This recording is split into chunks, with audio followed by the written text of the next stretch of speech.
IVM.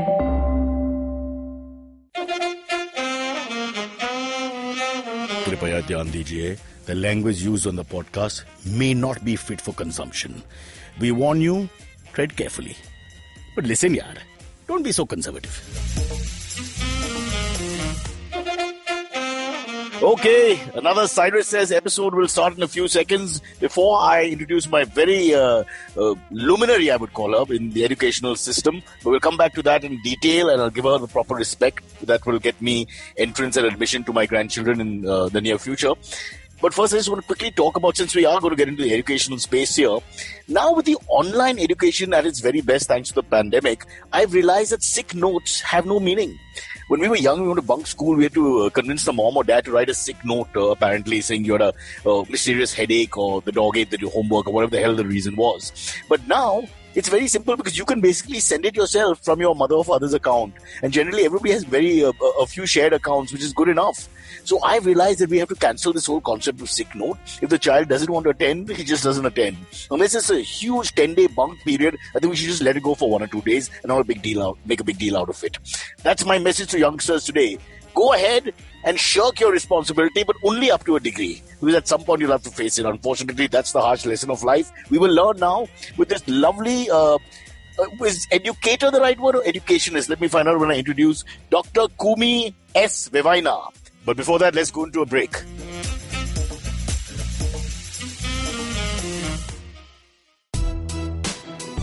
Are you constantly seeking happiness? Wondering how to make the most of every day? How not to let your inhibitions stop you from achieving your goals? It's now time to get your A game on. It's time to unlock your true potential. Tune in to the empowering series with me, Zarina Poonawalla, to feel empowered in all genres of life. From behavioral skills to management skills. From health to relationships. From mental well-being to emotional well-being. And of course, your finances. I've got you covered. With these tips and tricks from me, Zarina, and true life stories from my amazing guests, you're bound to bring your purest to the table. Tune in to the empowering series with Zarina Poonawalla every Thursday on the IVM Podcast app, website, or wherever you listen to podcasts. Hi, Coomi. Welcome to the show.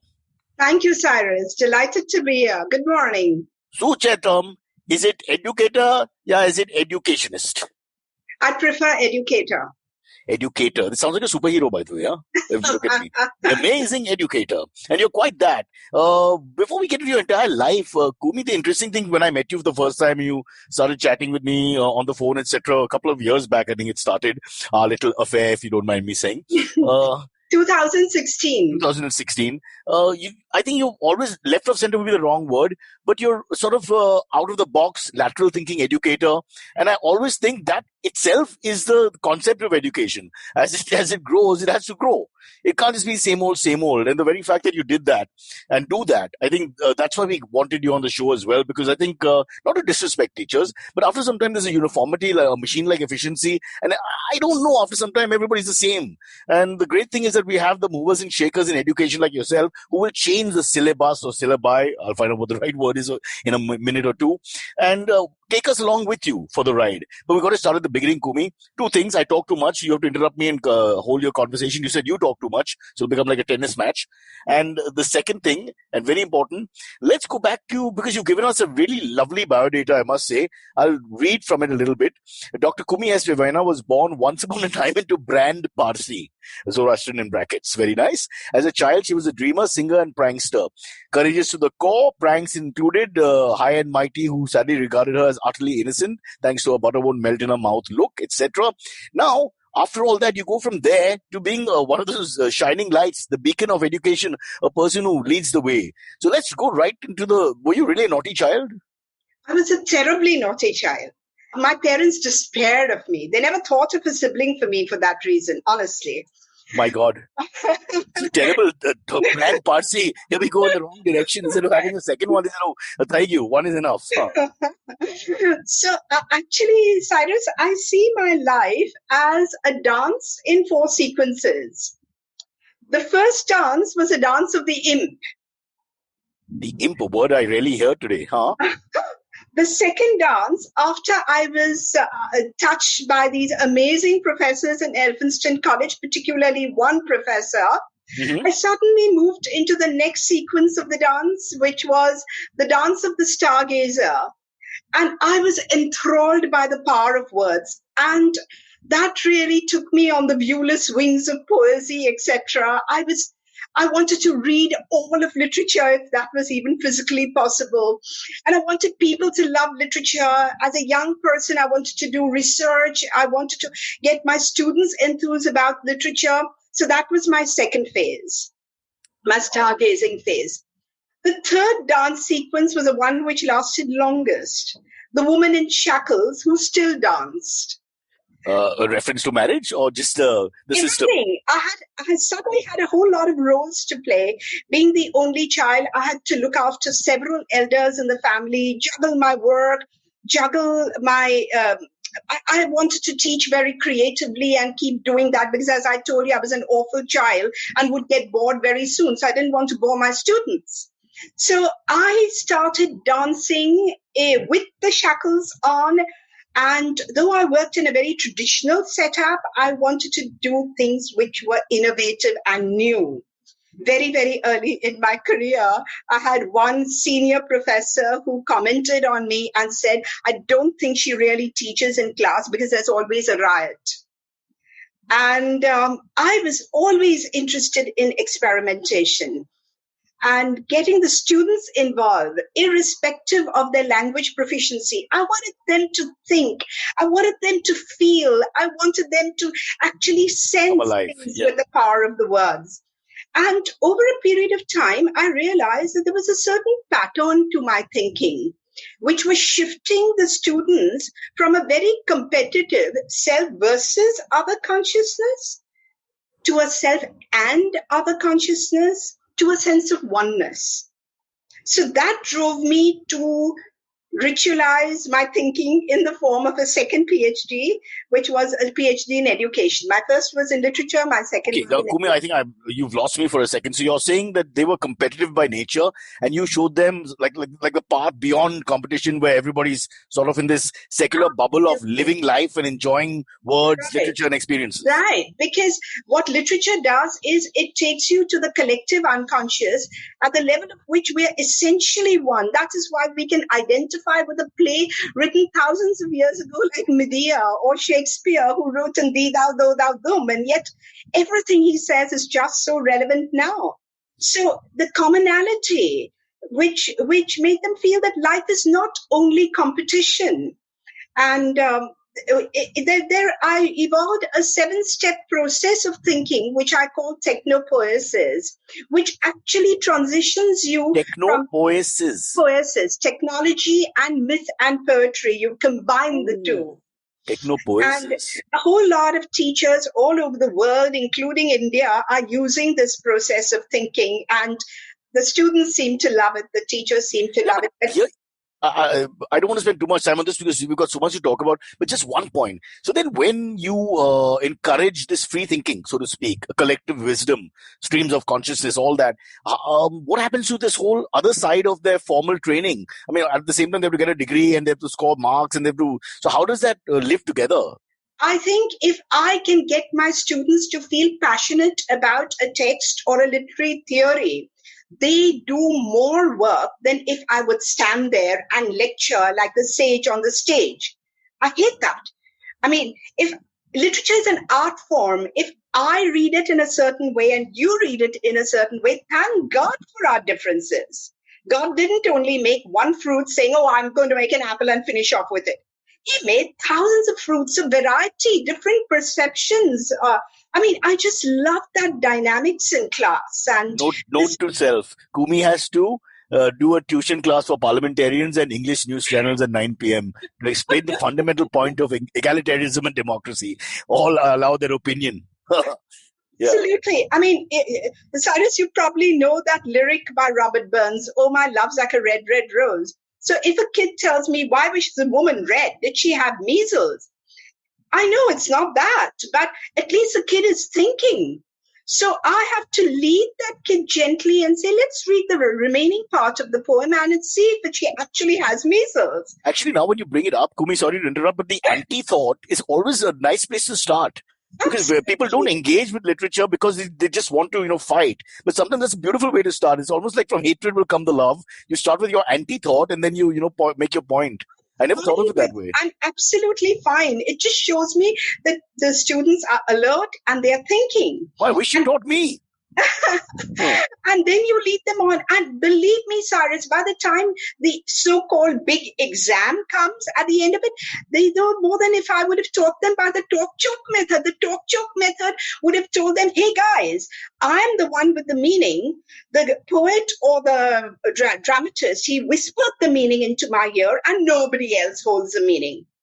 Yeah, I know what you're saying. The talk-down technique that we all had, where the educator became like the voice of the poet, and then we would just get turned off because it's almost like I have, as you said, I have the secret and I will now pronounce judgment. Right. So I just didn't want to ever do that kind of thing. But do you lose respect a little bit when you keep Not it open? at all. When you say, look, I don't have the idea, or I do have the idea, but you must have your own. They know I'm kidding. But they also know that I'm deeply respectful of them. And I don't just stick to the book, to the text. If I'm doing, for instance, an Antony and Cleopatra, I want them to watch the different versions, the BBC version, even the Cleopatra of Elizabeth Richard Burton Taylor. version. Richard Burton, exactly, and Elizabeth Taylor. So compare these and see how they interact with the text. How is the text different? So everyone is involved, and at the end of it, everyone knows the play. Whereas very often what happens is if you do talk, they read the Google summaries and they answer examination questions, which they dare not do with me. Hey, can I just ask you a question now before we go back into your life and Sure. since you brought all this up? So in Caesar, I think Brutus to Cassius and Cassius to Brutus, there are two paradoxical points here about destiny. One, he says, the fault, dear Brutus, lies not in the stars, but in ourselves that we are underlings. And then there's the paradox where it is the stars that govern our condition. So who's Correct. right? That is the power of Shakespeare, to rest comfortable in paradox. So he's the ultimate Democrat. He's not taking a decision. He never does. If he did, then he would be preachy and we wouldn't want to read him. But this incredible writer had so much faith in his audience, and most of the audience comprised button makers, weavers, carpenters, binders, not the elite. Today we think Shakespeare is for the elite, but Shakespeare in his day and age was for everyone. So can we bring back that spirit into the classroom and make them hear recordings, make them see films, and then come to the text? Then you don't have to teach a text. They already know it. So the message, may I say, is not having a definite message, in a sense. Yes, because life is that way. And even our own thinking changes. At times we feel that, no, it's our stars which are responsible for our fate. At other times we feel, no, I can be powerful. I can co-create my destiny. So that's the way we human beings are, so deliciously juicy, so deliciously complex. And what literature helps you to do is to develop psycholiteracy, which is awareness of the way people think and feel, and also social justice issues, which are huge. I mean, I feel that there is no subject like literature. That's a bias. Or it is all subjects, because everything is condensed in it in a way. Because when you are doing that, you're bringing in history, sociology, economics, you're bringing in all these different subjects, even the science of the time. You can't really teach restoration and the restoration writers without referring to Newton and all of that. So it's all encompassing in that stage. So that was my fantastic third stage when I was a woman dancing with shackles. Post-retirement now, I'm the woman dancing the old juicy crone, dancing without shackles. I wouldn't say that, but without shackles, yeah. Isn't it amazing that you've got this joie de vivre and love for the written word, and it seems to be almost childlike and as innocent as it was when you were actually a child. Absolutely. When I was a child, I didn't read. As you got into it with the influence of the second phase. Sorry, I should pay attention. But no, I'm just amazed at that, because most people lose their passion. As they age, they sort of lose it. Even a sportsman loses his love for cricket or football or whatever. But you seem to be having the same glee What's the secret to that? It's absolutely with me all the time. You can ask me to get up at 2:00 in the morning and even teach a very complex thinker like Derrida, and I can make that simple. Because I know that if I've understood, then I don't have to befuddle you like Oliver Goldsmith's village schoolmaster and make you feel, wow, how can one small head contain all she knows? No, no, no. I want you to come with me on this beautiful journey called life, understand it better. And then as I did teacher training with this, the principal said, but you know what you're saying applies to other subject teachers as well. But the other subject teachers would look at me and say, nice, but she's after all a literature teacher. So actually that got me a little irritated. So I ritualized in print with a second PhD in education. So then I became legitimate. Wow, just to win their respect. No, but it's amazing. What I'm getting the sense, which I think people who motivate other people do it from a sense of really sincere passion. Whether it's a musician, I think we'll talk about Western classical music in a slightly dark way, as I read in the note, early, in a little future. But this passion is everything, isn't it? I can see that in your eyes, I can hear it in your voice, and I'm getting, I want to talk literature with you now suddenly, and it's not even a subject top of my head. And suddenly I'm thinking of Shakespeare and all the quotes and all arguments and because the discourse that comes out of a good play or good characters in a play or in a setting in a novel or whatever, or a poem for that matter, I think it's unbeatable for conversation. And also, Cyrus, that I'm a bit of a performer. So, for God's sake. So I was, and I have a very good singing voice. Do you? Yes, I do. I'm a trained Western classical singer. Are you singing? So, shall we do Sole Mio together? My engineer's gone. He's finished. He'll never do this job. I wouldn't hesitate to burst into song when teaching. So must have been so much fun. So I got nicknamed, and some groups of kids would call me Mary Poppins. The minute she enters, we feel good. Some would call me the rock star of education or whatever. But those names didn't matter. The fact is they had fun. They enjoyed literature. They felt it in their bones. So then after retirement, I felt that, can't this joy be also transmuted to other teachers? And can we not change consciousness with education? Because Krishnamurti talks about it. Krishnamurti talks about a revolution in consciousness, which is the need of the hour. Sir Ken Robinson talks about it now. Even Harari talks about it. So when you are... Harari the historian? Yes, Yuval Noah Harari. Yeah. So as you are working with the students, if you transition them from this stage of competitiveness, Cyrus knows things that Coomi doesn't know, and vice versa. Does it have to remain that way? Can't we share? So can we move from a self versus other consciousness to a self and other consciousness to a point when there is no other and all is self? Because it's not only the ancients, wisdom leaders who told us this, but even quantum physics is talking about our essential oneness. And that essential oneness can be felt in class. Actually, when I started out, I thought it would apply to the humanities. But to my absolute astonishment, teachers who teach maths, physics, chemistry, management, engineering are all using this very successfully. So I'm really enthused that this kind of thinking can be passed on to students, because then you don't have to wait till age 40 to learn about Daniel Goleman and empathy and compassion. It all comes automatically. Alongside your IQ, your EQ, your SQ, your SOQ, all gets honed. So it can happen. Yeah, those were the acronyms when we were growing up, not Aadhaar and PAN and all of this GST and all the other things that we've been subject to in the last few years. C.L.R. James, the West Indian poet, wrote a very nice line for cricket crazy people like myself. What do they of cricket know who only cricket know?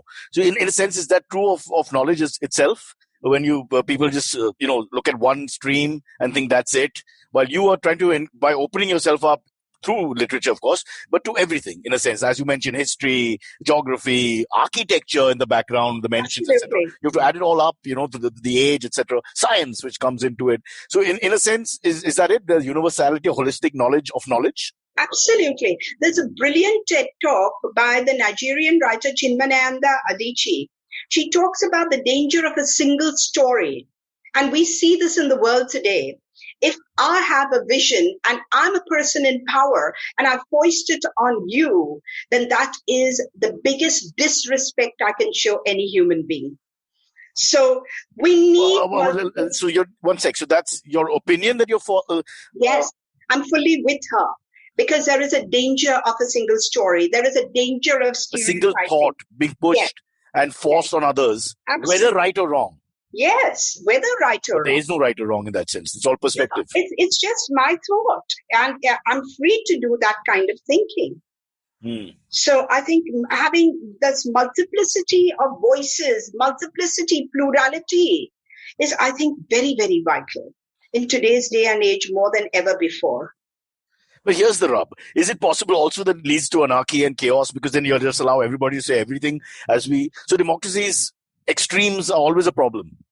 Extremes are always a problem, but if from the beginning children are trained to feel responsible for their own thinking. As I said, if a kid tells me that, oh, my love's like a red, red rose, it's because she had measles. No, that can't be. I can't let the kid get away with that and write that kind of stupid answer in the exam, right? So very gently, I lead the child on and say, let's read the rest of the poem and see if it's true. The child realizes it's not true. So the child autocorrects.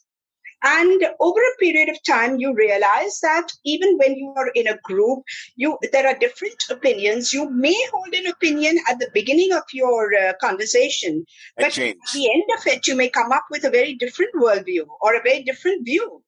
So I think that's... Especially if the other person has a gun. I've noticed that happens from time to time in the modern world, yeah. Right. So, I mean, but I don't think teachers should, when my students come to me at the MA level or came to me at the MA level and they said, okay, so we take out our notebooks. I said, what are we doing with our notebooks? We're doing literature, which is an art form. So let's engage with the words first. And then, as I told you, I would try out with videos and little clippings from films and song, music, dance, anything. I'll just tell you something which seems a little funny, but is unfortunately... This is the podcast for that.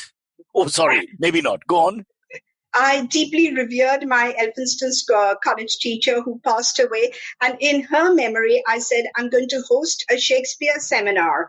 I sent out letters as the head of the department to 650 colleges saying, if you have a fresh, entirely new interpretation, which doesn't come from critics, then please come. It's just a one-day seminar and we'll talk about it. 650 colleges, one teacher. And I was in a mess because I'd already made this kind of grand declaration. So I recruited my students. And the students never failed. They've never failed me. So they came up with absolutely unique takes on Shakespeare. And here were the professors sitting and listening to it. So, I mean, I've done a lot of things which could be termed iconoclastic, but I've done them. Fair enough. I'll toot your horn. You don't have to. Don't worry. But listen, Coomi, that's why you're here. Because the ability to, look outside the box, think outside the box, and bring people to the written word. It's not easy. I remember my student days as if they were yesterday. And it's so easy to have a sonorous sort of atmosphere where people are they just go through the motions and they still do well because you mug and you study and you have a discipline. But the passion, the love, the interest from which, your life gets electrified. That doesn't happen. That happens only when people like you step up, and they're rare. So that's why this podcast will be seen and listened to by over 50 million people. We will make sure, using our pull with the North Korean dictator Kim Jong-un. He has certain ways and policies to produce effects on the citizens which others don't. But let's go into a break.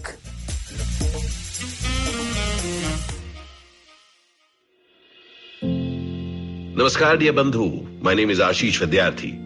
These are truly challenging times, and in these times, we need hope. Do take time to listen to my podcast, Begin the journey. Available on IVM Podcasts, website, app, or wherever you listen to podcasts. Remember, there is hope because there's one life and we are alive. Coming back to I noticed a Canadian drawl of sorts, of the R's, etc. So I want to go back. You did study in Canada for some time and you did a PhD, if I'm correct. I did a PhD in Canadian literature, mainly because it was new territory, unexplored territory, and anything that is new and unexplored excites me.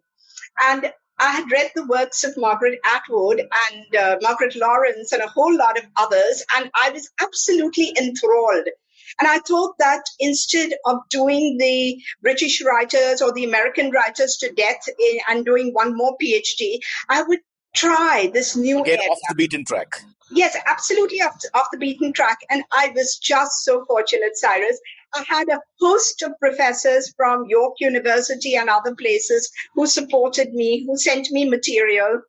And when I went to Canada and I started interviewing writers, I just wrote a tentative note to Margaret Atwood, and people said, don't be silly. She's not going to even look at you. And 2 days later, she's on the phone saying, hi, Coomi. Have you come to Canada with warm clothes? I almost dropped the phone. I died. And till today, we are friends. And I think she's another Shakespeare. She's got this amazing intuitive ability to see into the future with laser beam vision. So I got very enthused and I started working on Atwood, Lawrence, and a whole lot of writers, Jewish writers, Black writers, Asian writers. So much of variety, or as Shakespeare would say, age cannot wither, nor custom stale. It's infinite variety. But just hop on that for a second, not to get into gender battles, but ever since I've had a daughter, my whole perspective has changed, and I realized, I've said this before, how we are subconsciously in such a male society that I grew up with very strong role models who are male, whether they're musicians, cricketers, what have you, but very few female.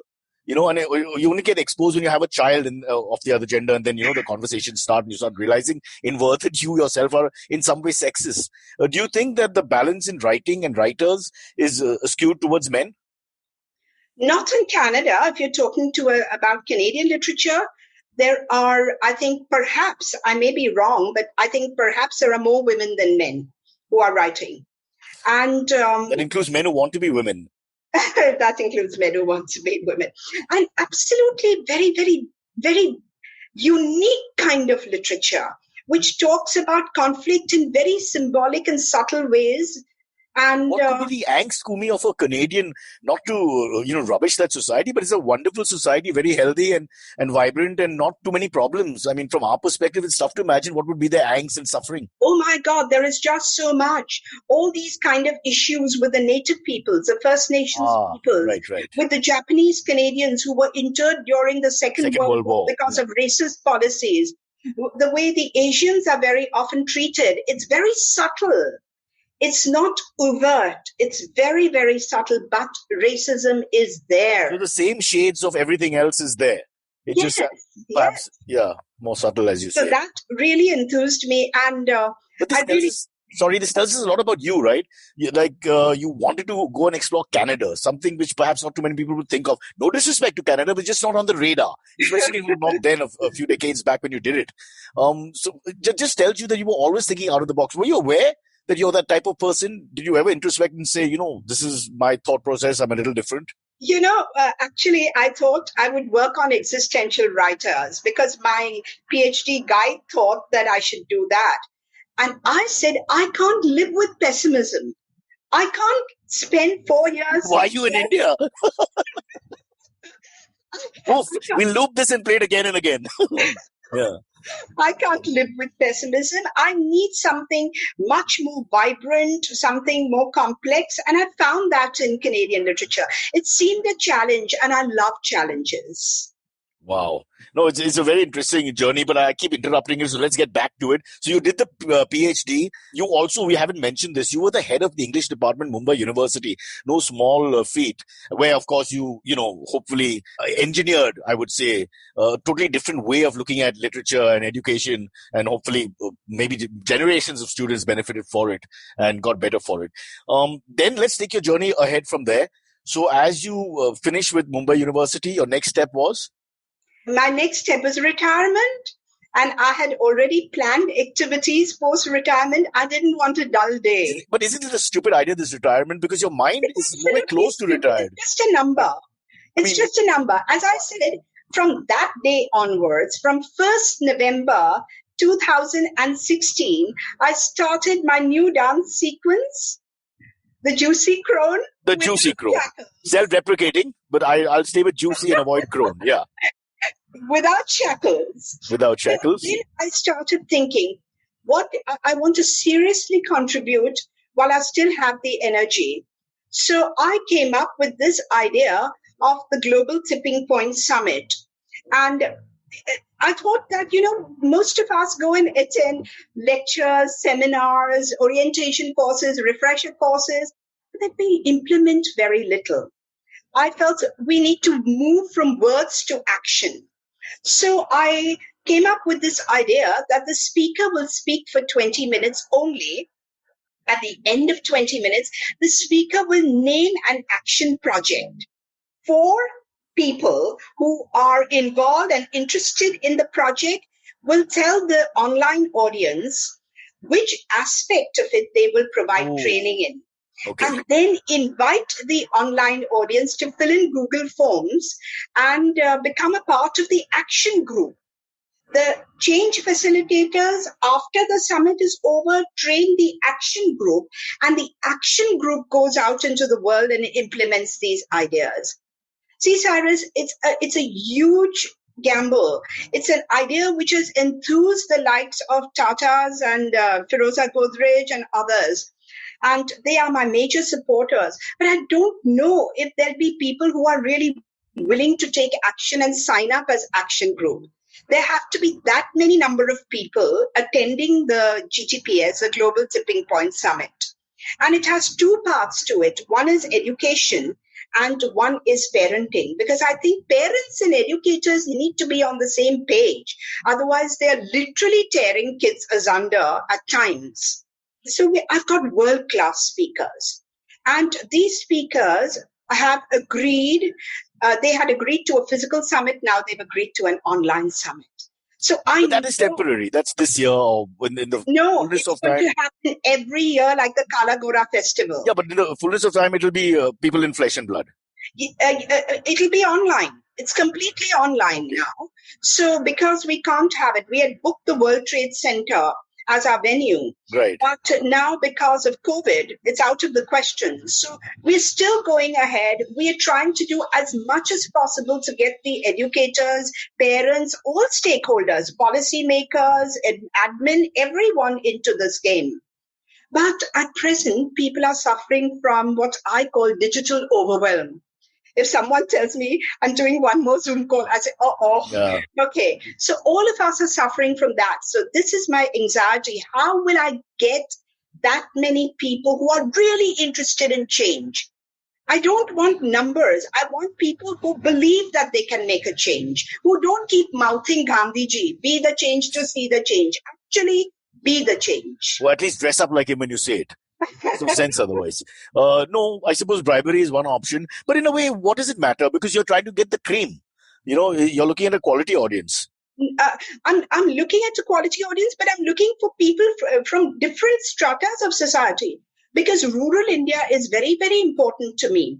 And how do we get the rural educated youth to have the necessary skills and stay back in their villages rather than come to the urban centers and do crummy jobs? Now, all of this and live in terrible conditions and then have to find their way home in an epidemic, which nobody even talks about because they're more interested in suicides. Right. So we really need to look at different stratas of society. And I want people to come in. Just last Sunday, I had a youth forum. And at the youth forum, I invited 10 young people who are students, but at different levels and different boards.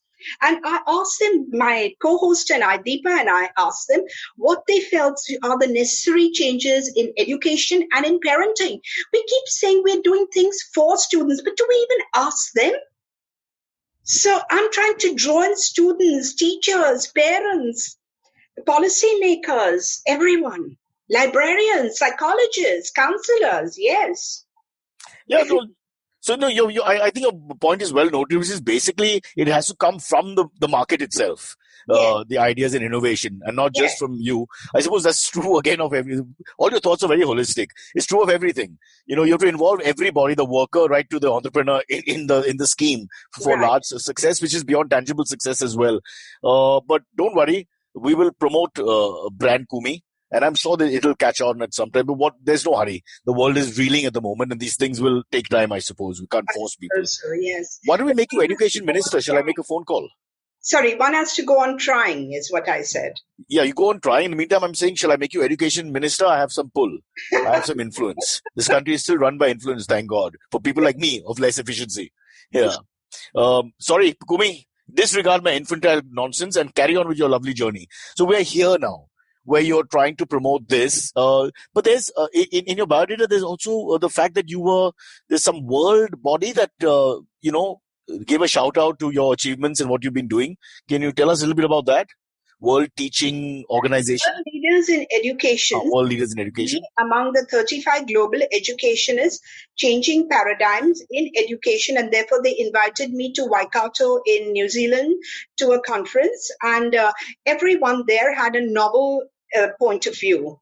And I presented sourceful intelligence, it's my coinage, it's my trademark. Sourceful intelligence is this unique capacity that we human beings have to understand our uniqueness and our oneness. Of course, we are unique, but at the root of it, we are one. And then I also brought in the concept of technopoiesis and those 7 steps of thinking, and it was extremely well received. Your tribute to the Greek writers, all the words sound Greek, literally and figuratively to me. Excellent.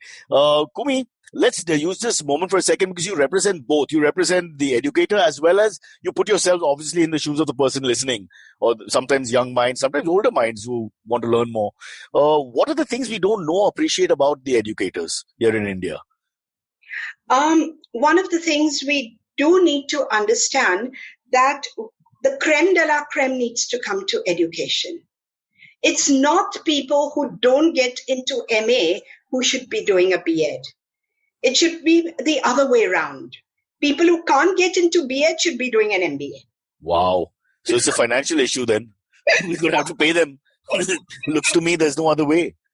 How does it work abroad, Coomi? How does it work in the United States? How do you have Stanford with the best educators of all time or whatever with big salaries? Even in Germany, very recently, when the Prime Minister was asked that, well, how is it that you have such a brilliant system? She said, these are the people we value the most. I'm a huge fan of Angela Merkel. I have a poster. Yeah. So actually tell students that I brainwash my students. But it comes back to... I tell my students that if you're super intelligent, you'll be teachers. No, fair enough. But again, the reality and the logistics of the entire issue is that to retain those fantastic minds or visionaries, you'll have to pay them, right? I mean, at the end of the day. You have to pay them, and you have to create a better teacher training program. You have to create something which is much more relevant, more dynamic. And though we keep on endlessly talking about learner-centric education, it's still teacher-centric. That's what. How do we create the syllabus, Cyrus? How do we create the syllabus? We sit together and we say, okay, this is a title. I've read these books. Interesting. Put them in. You've read these books. Well, when I wasn't the head of the department forever, because in the university, every 3 years you go in rotation. Okay. So as and when I could grab the opportunity, I would ask the students, what is it that you want to learn? And they would come up with amazing ideas. Sometimes they said that the optional paper should be made the core papers. Brilliant. I'm ready to do that. I'm going to put that? I got the reference to context too late. Can I say it? Tennyson, is it not? What's the quote? Morte d'Arthur? More data, yeah. Yeah. What is the famous quote about time? Come on, Coomi. The most famous quote from the poem. It'll come back to us. Yeah. On all other change it, yielding place to the new, and God fulfills himself in many ways, lest one good custom should corrupt the world. Hence, after 3 years, they shift you around. Am I right? I don't know. Yes. Yes. Give me some points. You're the teacher. I'm the student. Give me something. Teach me Kung Fu. You're supposed to say grasshopper. You will prosper. That's martial arts lingo. Listen, this has been so much fun. But before we wrap up and go to the AMAs, I want to ask you a couple more questions regarding, but these are my silly I have this mind which growing up, I always think of people fighting against each other, whether it's like gorilla versus chimpanzee, or, Bradman versus Sobers, or, the German army versus the Greek army from way before. And so I want to ask you tough questions, and you're free to not answer them. Mm-hmm. Bernard Shaw versus Oscar Wilde, who was better? To be honest, yeah, my opinion, I would say Shaw. No, I'm a Wilde fan. No, I can do things with Shaw. I can make my students think a lot with Shaw.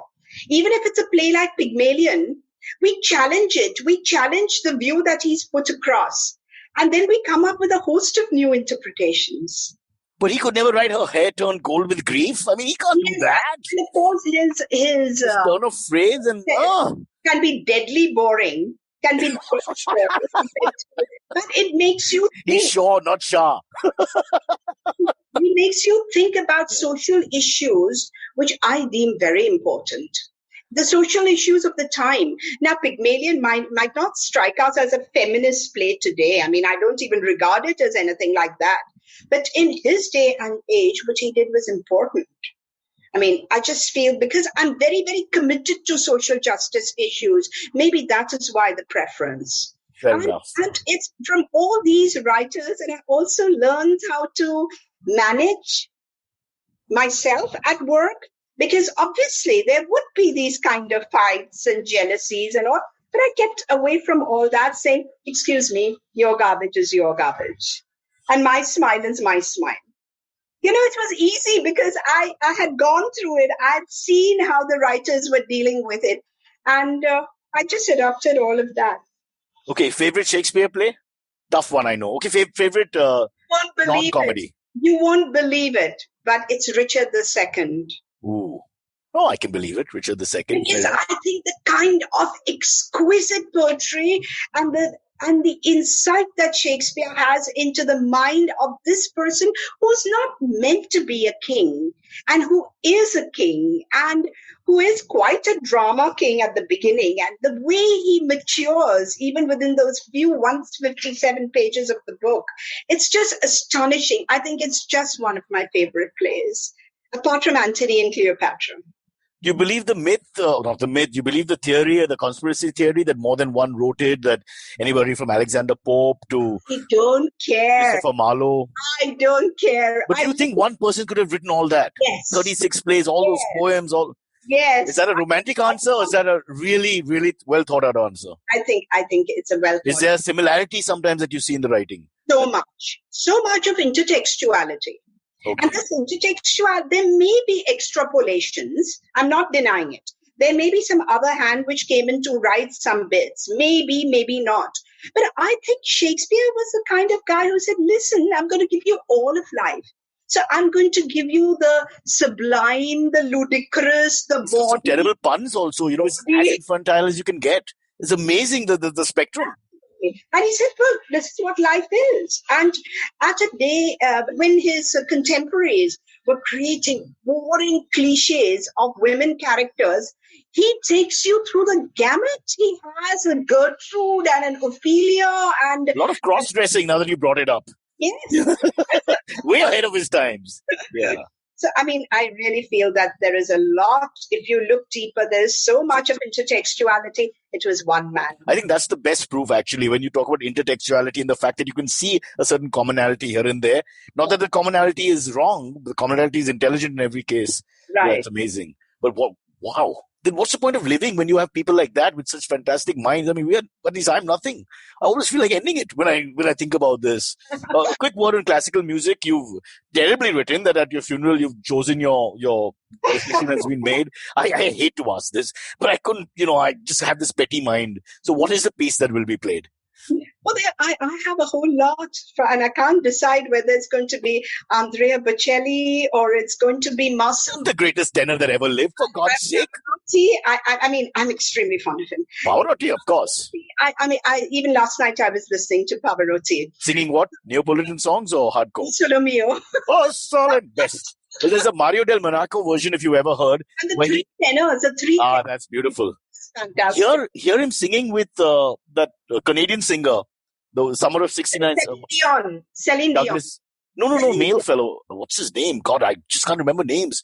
But it's Brian Adams. Yes. Who sweetly, because Luciano's standing there next to him, he sings in English first, or he sings in Italian only, but he sings it like a pop song. Che bella cosa, and then this fellow just starts with Mana, and it's like, father and son, just, I hate to say it, but it's so unfair.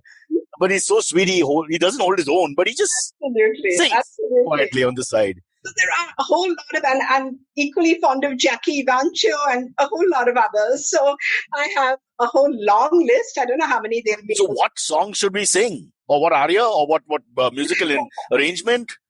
Would you like Rossini's opening from Barber of Seville? Very catchy. I think, strangely, but O Solo Mio still remains my favorite. But I can't. You're talking about classics, and this is from my childhood. I have so many versions, and I never get tired. Some days I can just listen to 5 different versions. Stefano, Mario del Monaco, Pavarotti, of course, literally from my childhood. Domingo, Gili, Caruso. I mean, there's so many versions. And Elvis, now or never. Eclectic in my taste, because I love an Elvis also. I love ABBA. I think I just love some of their songs and the rhythm, because I love dancing too. Ooh.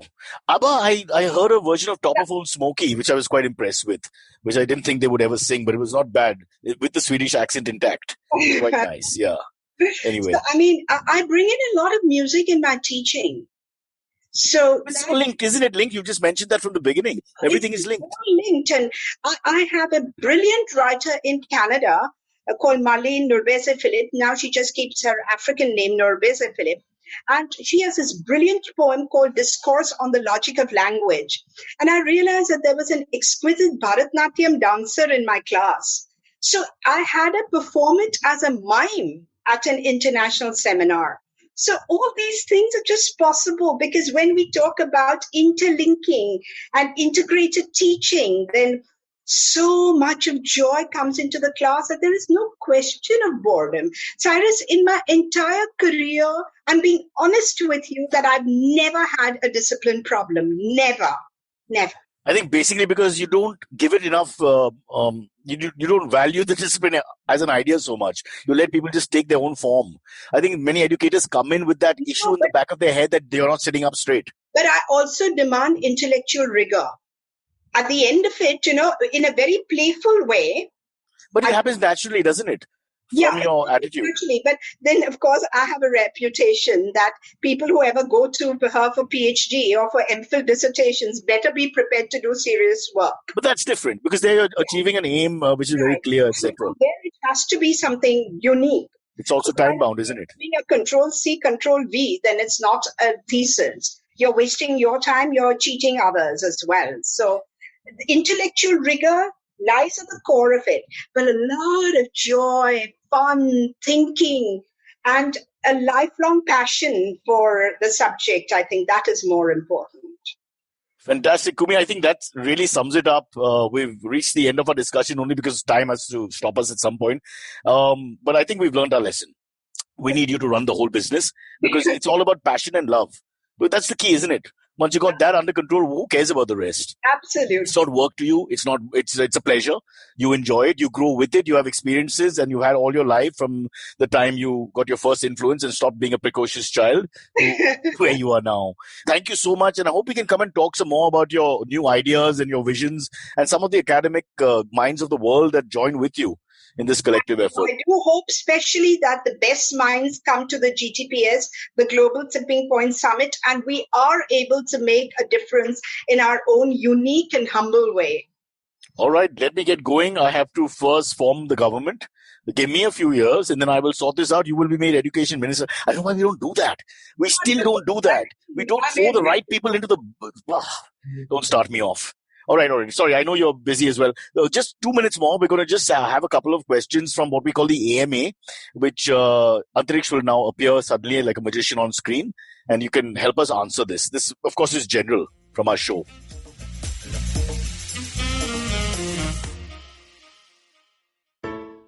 Hello, everybody. Welcome to another awesome week on the IVM Podcast Network. If you're not following us on social media, please do. We're IVM Podcast on Twitter, Facebook, and Instagram. It's been a really, really great week on the network. Let me make a couple of recommendations to you guys. Agla Station Adulthood, they have an extraordinary episode on relationships. Ritasha and Ayushi, as always, do a bang-up job. I think you'll really enjoy that conversation. Check out Edges and Sledges, where DJ Ashwin and Varun have been talking to fans from different IPL teams on every episode. It's a really, really interesting project they've taken on during the course of the IPL. And as it comes to a conclusion, I'm sure you'll love to hear the thoughts on the tournament as a whole. I want to mention Uncle Please Sit. They had a really great episode which dove into why is pollution so bad. And I think that given the circumstances we're dealing with right now, it makes a ton of sense to listen to that. Cyrus had a really great week on his show as well. On the Monday episode, he spoke to Raj and DK about all kinds of stuff. He was in one of their early movies. Definitely a fun conversation. Do check that out. And finally, let me talk to you about the Wire Talks with Siddharth Bhatia. We're very excited about this show. On the first episode, Jairam Ramesh is there having a conversation with Siddharth Bhatia about the legacy of Indira Gandhi. I think you will really, really get something out of this. Do give it a listen. And with that, let me get you back to your show. Follow me at Instagram and Twitter on Bored Brocha. I'm so bored, I need your help. I need your love. I need your touch. Okay, just follow me. Hi, Silvery. Welcome back. Hey, guys. Hi. Hey, guys. The first question comes in from Shweta Khamkar. She asks, hi, Cyrus and guest. I feel having useless hidden talents is a part of building personality. Would you agree? For instance, I can do 2 perfectly continuous cartwheels in a row, and I can also juggle any 3 fist-sized items in one go. Wow. What's a hidden talent you have or always wish you had? All right, let me try and answer this as best as I can. Firstly, I think this whole concept is passé, useless talent. This is obviously a person with amazing body kinesthetic intelligence. I'm using the word intelligence in a very informed way. Howard Gardner of Harvard University in 1983, he came up with this idea of multiple intelligences, where what we were earlier calling talents are actually intelligences. Here is this person with amazing body kinesthetic intelligence, and this person should be assessed on that. We need to assess people on their strengths and not their weaknesses. If you assess me on maths, I will get a 0. That's not my forte. So this is where I feel that the education system should change, because we call music a talent. But Howard Gardner and all these are before and after him. They are talking about musical intelligence, verbal linguistic intelligence, logical, mathematical, of course, intelligence, but also visual spatial intelligence. So there are no shame in anything. Everything has its merit. But here's the thing which I didn't get. You said in 83, Harvard somebody from Harvard University. What are the odds? I mean, that's ridiculous. Talk about hidden talent. He's from Harvard. His name is Howard. Oops. Wow. And he's talked about, and it's taught everywhere. It's taught at all the B.Ed courses everywhere. But then do we really assess those intelligences? How do we show that we value them? A kid like this, a person like this should be assessed on that, on her body card. And encouraged and not to hide it. Absolutely. Yes. Do you have any hidden talent? The second part of the question is, do you have any hidden talent which would appear innocuous? I know you've disproved that just now, but something that perhaps you would not like to talk about because you believe it's just silly. But it is a talent. But it is a talent when I dance. No, that's a proper, very tangible talent. Yes. Fair enough. Okay. I won't push them because my talents are very are correct for this question. Like I could, when I was in school, I could put 4 fingers in a nostril, and I would show it to the boys. And those are the talents I think they were referring to because they are talents. Everyone couldn't do it. I have a talent as a go-getter. Even as a kid, I mean, I would lie, I would embezzle, I would do anything to achieve my goal. You sound like Wall Street America now. What happened?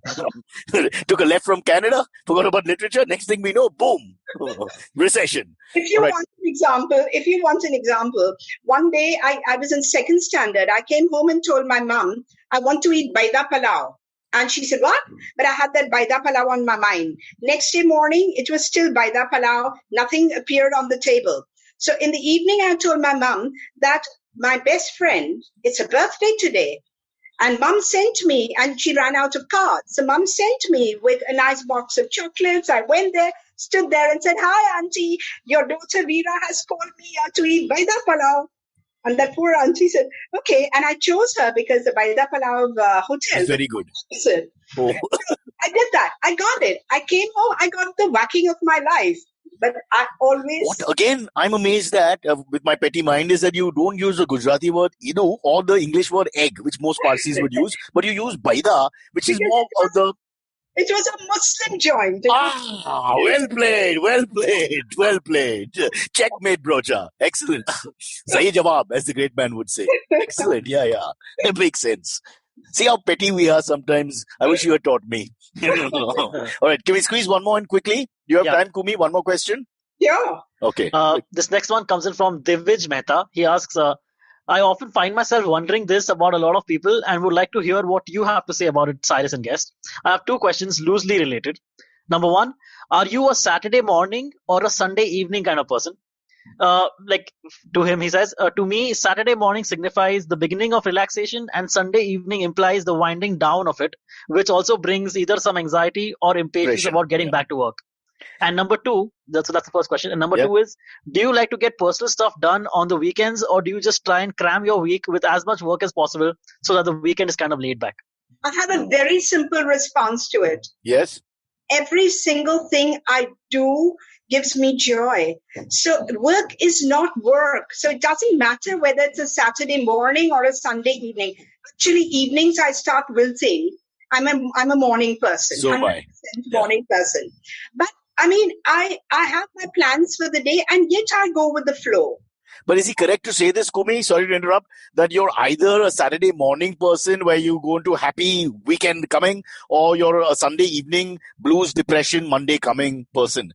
Do you divide us like that? Is it possible or fair to say? No, I don't think I divide because even when I was working full time, a Saturday evening meant I could unwind a little and prepare for the next week. And by Sunday evening, I was full of joy at the very idea.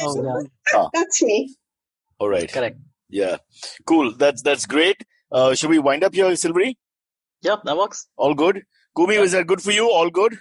Absolutely. I enjoyed it. Thoroughly enjoyed it. And the Wi-Fi is just giving us trouble now, so we better end quickly. Listen, this was great. Well, let's get you on. We'll get some more educators on, and maybe we'll have a powwow with 3 or 4 of them, like Ornob's panel, but the good version. Yeah? Wonderful. All right. Thank you. That was Dr. Coomi Vevaina, educator, a person who spreads the light, literally, and shows you the way. And thanks to her, I'm now going to go back and read some more. Silvery, you know anything about literature? A little bit. Shakespeare. Shakespeare. All right. Cheers. Bye, guys. Bye, Coomi. Bye. Thank you very much. Our pleasure. Our pleasure. God bless. Okay, catch us on any of the podcasting apps, please. We beg you. We need you. Send us your questions on Twitter on Cyrus Says In. Or you can email us, even if you're not female, on whatcyrussays@gmail.com.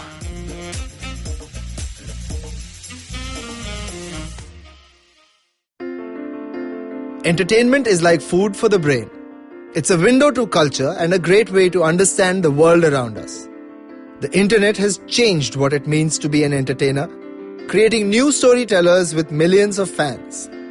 It has spawned a new breed, the story sellers, those behind the scenes creating the business for this ecosystem. They work with brands, platforms and channels who are keen to capitalize on an audience hungrier than ever for more stories. I'm Vineet Kanabar, and I have a ringside view to how stories are told and sold. On my show, I bring you creators, artists, executives, and marketers for a freewheeling conversation around the business of entertainment.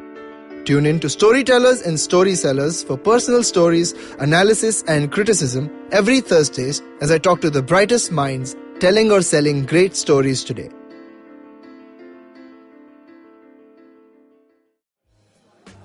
Beta, did you know 79% of all scientists in NASA are Indian only? देखो, India में tax सिर्फ middle class भरती है. Everyone is just enjoying free यार. आजकल के youngsters are only interested in partying and enjoying. उनको देश की पड़ी ही नहीं है. बेटा तुम बस शादी कर लो, उसके बाद तो you can enjoy life like anything. I will tell you what this country needs. This country needs 15 years of dictatorship. That is the only way to become a superpower.